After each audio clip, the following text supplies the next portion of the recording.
Let's practice some yoga. Let's get back to the basics of stretching the spine. So we're going to start by sitting in a kneeling position, and for an extra added comfort you can use a cushion or folded blanket and put it between your buttocks and the heels of your feet. If you do find that kneeling is just not for you, then you can sit on the buttocks and have the legs extended forward, and the lateral bending of your spine will still work just fine from that position. Let's take a moment or two to close the eyes and tune in. Just unclench the teeth and relax along your jawline, your neck, your throat. Allow the skin on your face to be soft. And really tune in to the torso, the trunk of your body, the flesh, the rib cage, the supporting muscles. Tuning in, allowing your sense of visualization to picture what you look like internally and externally.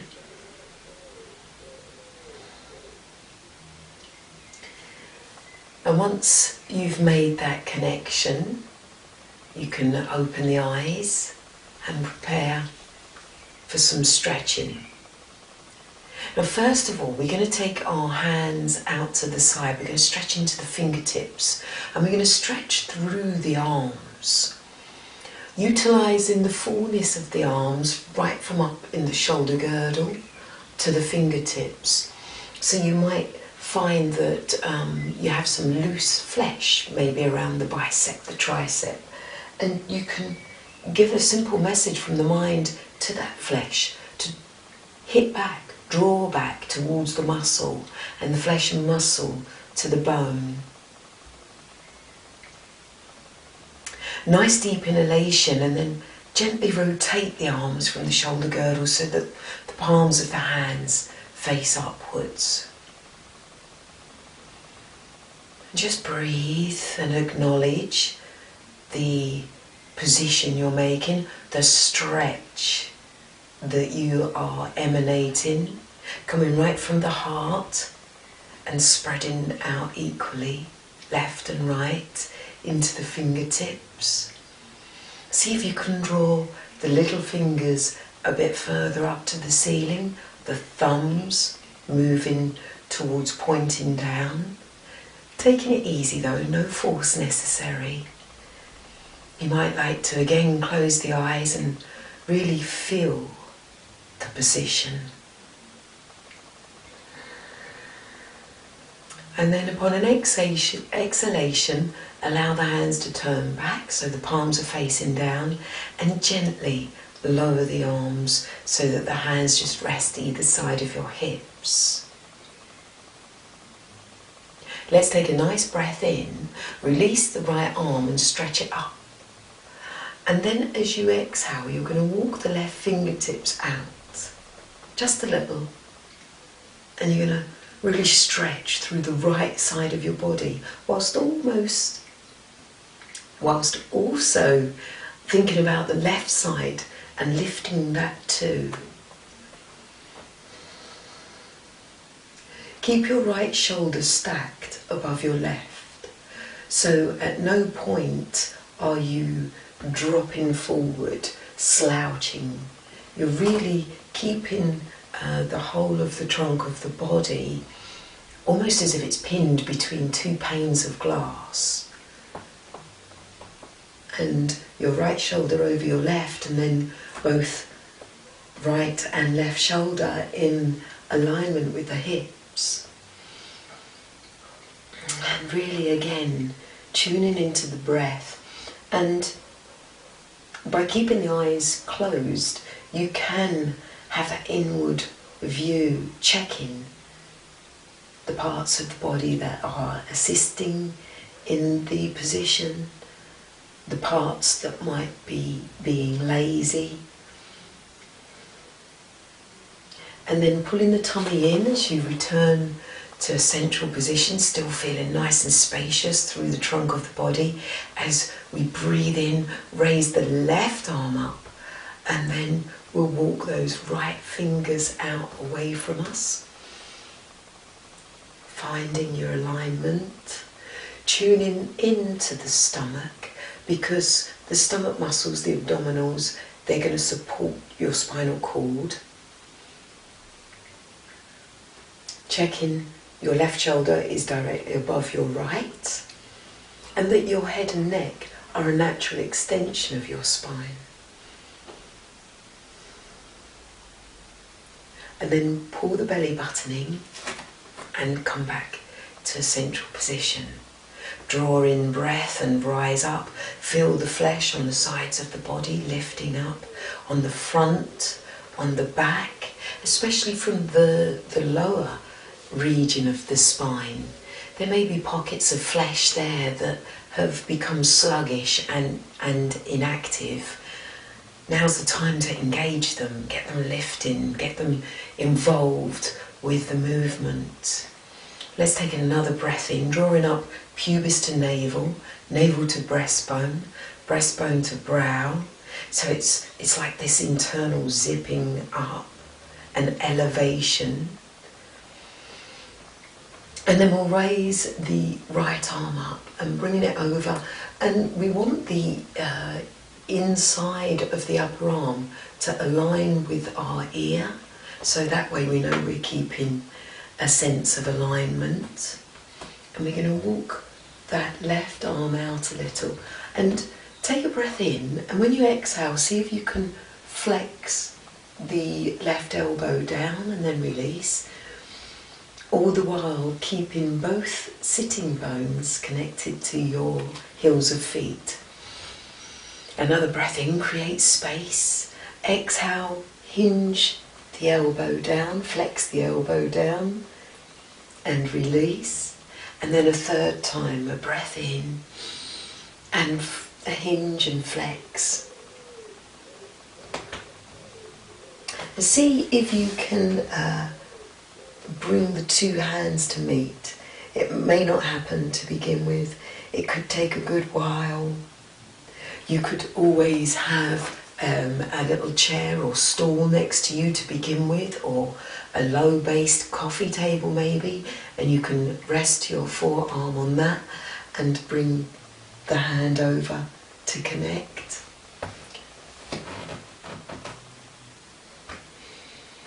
And you can turn the head and neck to look up towards the ceiling. Unclench your teeth. And then pull the stomach in and return to that central position, really feeling lifted now. You'll really get that sense of space that you have created in the right hand side of your body. And let's go over to the left. So we'll breathe in, we'll raise the left arm up and over. And remember, you can take the time to stretch and extend through that arm to create the most space that you can.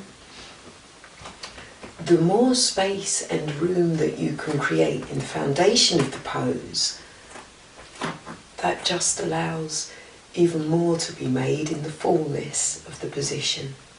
So take a nice deep breath in, and as you exhale, flex that right elbow down and up. Another breath in, create the space, flex down and up. And then a third time, flex down. Now you might want to continue with just flexing the elbow up and down. That's fine. You take your own time to find the fullness of your position. Remember, you want to have both sitting bones connected with the heels of your feet, so be aware if you've rolled over or you've lifted a buttock. Just adjust and adapt. Refine the posture. Make those alterations and adjustments. And then breathe in, pull the tummy in, and return to that central position. Keep the breath flowing, relax the shoulders away from the ears. And take a nice deep breath in, rise up through to the crown of your head. Let the hands just remain either side of your hips, and then extend the body forward, drawing the forehead down to the mat. And then loosen and let go of the upper back muscles. Allow the breath to flow through unclenched teeth, in through the nostrils,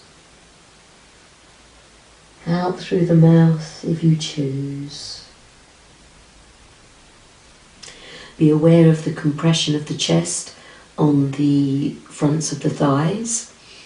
So possibly take your mind into your back and open the back rib cage to allow for the lungs to still inflate completely, even though there is compression at the front of your body.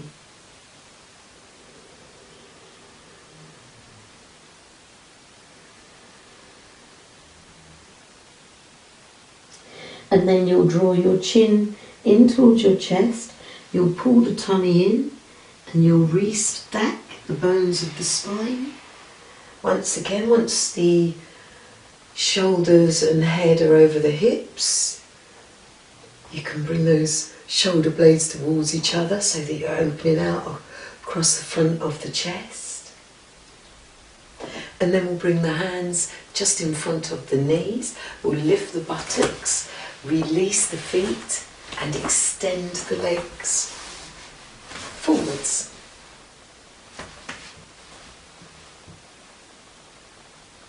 You might want to give the legs a little bit of a shake.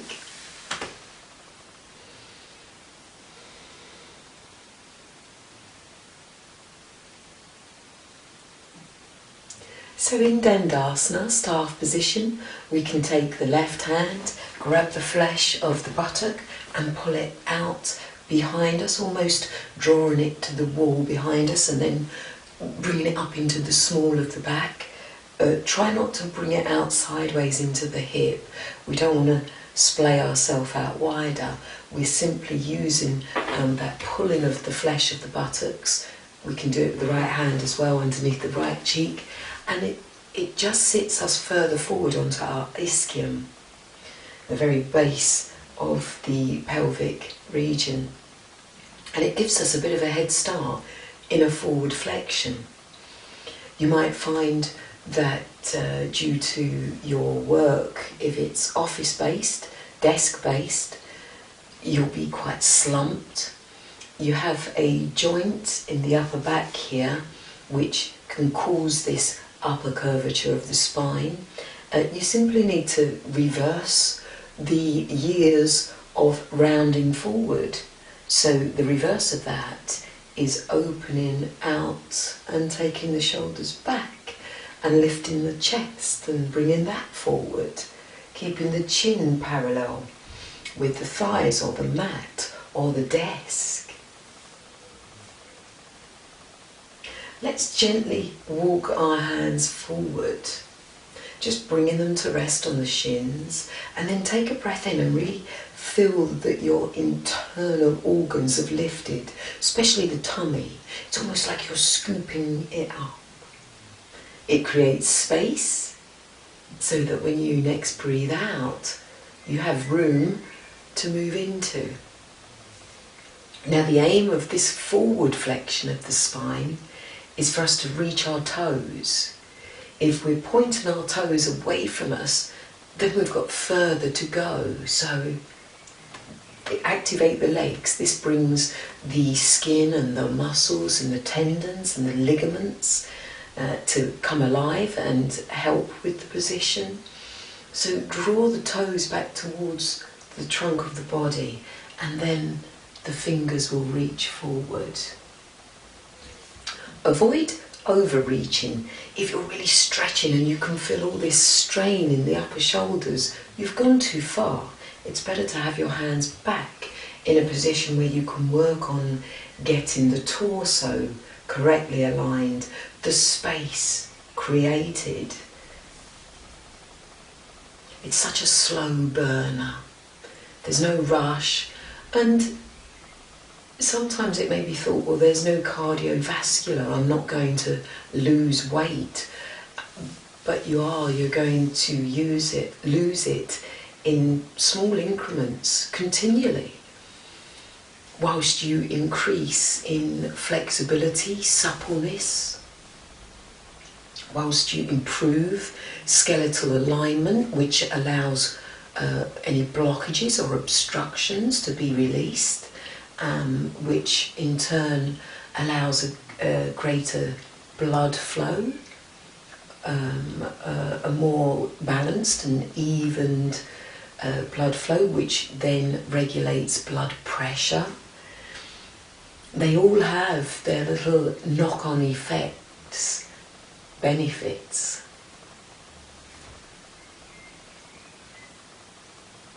So just taking time to observe the self.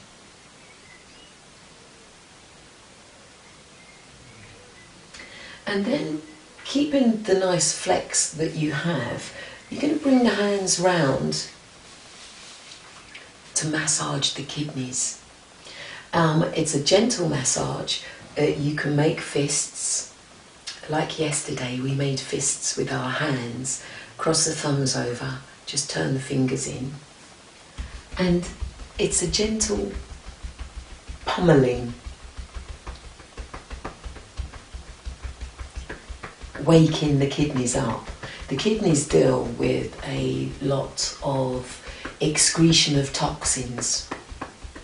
So the kidneys need cleaning themselves, seeing as they're doing the job of cleaning the body. So give them a little wake-up call, a little bit of gentle pummeling, and it really will get them activated and refreshed. And if you can't manage to do it yourself, get a friend, family member, lover, anyone to give you a little bit of a pummeling on your kidneys. Only gentle pressure. And then using the heels of the hands, just circle gently.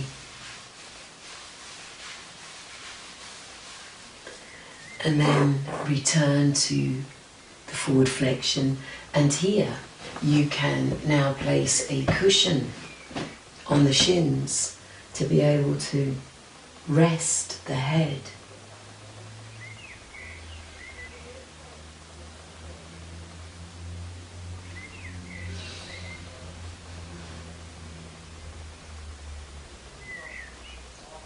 Unclench the teeth. Relax the skin.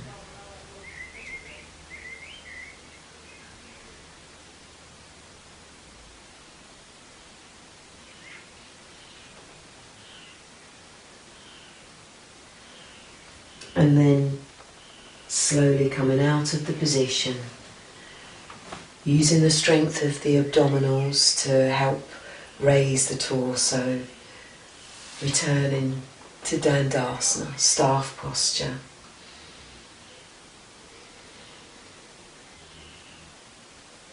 And then let's bend the knees and bring ourselves back round briefly to the kneeling position, and we're going to then widen the knees, nice deep breath in, rise up, create space, and get the hips up and away from the femur bones, and then walk the hands forward as you have this feeling of stretch and elevation through the torso. It's almost like the base of the trunk of your body is rising upward toward the upper body, and you're going to lower your torso between the legs. See if you can keep the buttocks connected with the heels of the feet. So avoid coming up too much. If your buttocks are leaving the heels of your feet, it's better for you to be at a position like this, and you can flex the elbows down when you breathe out, so that gets a momentum working for the stretch.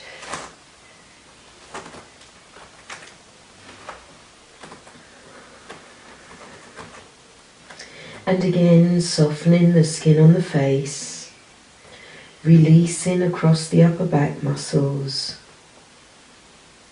letting go. Being aware of the back of your body.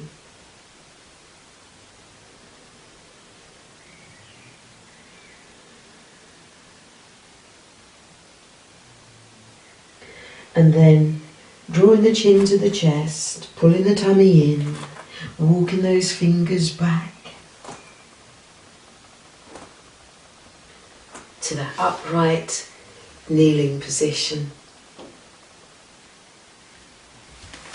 So from here, let's rotate the spine. We're going to just pick the buttocks up, put your right foot into the sole of your left foot and take the feet to the side, and then sit yourself down. So you've got this almost like a little mermaid towel happening at the side here. Your right toes resting into the sole of the left foot. Breathe in, rise up, bring your right hand outside of your left shin. Bring your left hand outside of your left hip, almost going round towards the base of the spine. Breathe in, rise up, turn and look over the left shoulder.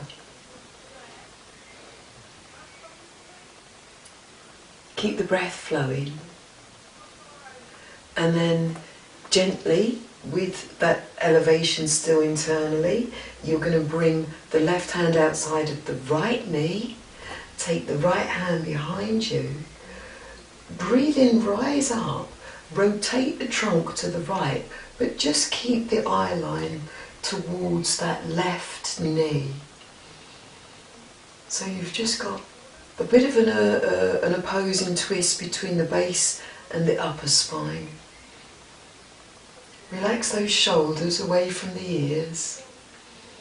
Breathe. And then return centrally, hands in front of the knees, lift the buttocks, uncross those feet, and then place your left toes into the sole of your right foot and bring the buttocks down. You'll bring your left hand outside of your right shin, your right hand round to the back of the body, resting the fingers on the mat. You can either have fingertips in, or if you can, put the whole of the palm of the hand down.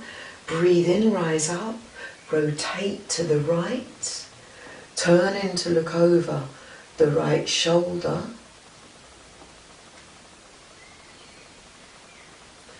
And then with the space that you've made, flow in the position so that the right hand comes outside of the left knee. You're rotating to the left, but turn the head and neck to bring the eye line just to look down at that right knee. Breathe. And then coming back to a central position, hands either side of the knees. And then once again, we'll swim those legs all the way round and stretch them out in front. We'll bring the hands behind us. We'll take a nice deep breath in. And then dome the chest and the heart up to the ceiling and drop the head and neck back.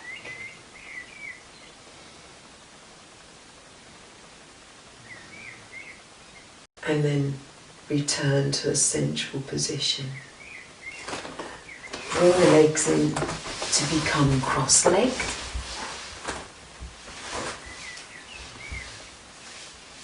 Once again, place the hands either side of the hips, just behind.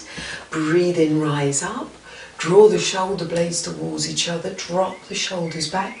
Dome the chest and the heart up to the ceiling. Release the head and neck back. And then come back to that neutral central position. Keep the lift that you have created. Rest the hands, whether the palms are down or the palms are up, whichever feels comfortable for you. Close the eyes, a moment or two for contemplation, reflection, tuning in to the ebb and flow of your breath. That inner eye, that inner perception of you becoming well trained now. Your inner view able to look at accuracy of alignment, skeletal position.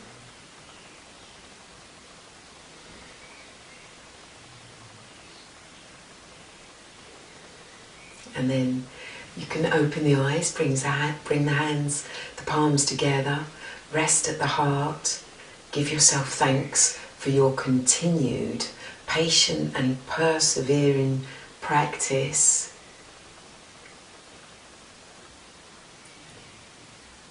Bringing benefit to your general health and well-being always. So remember, yoga is good for you.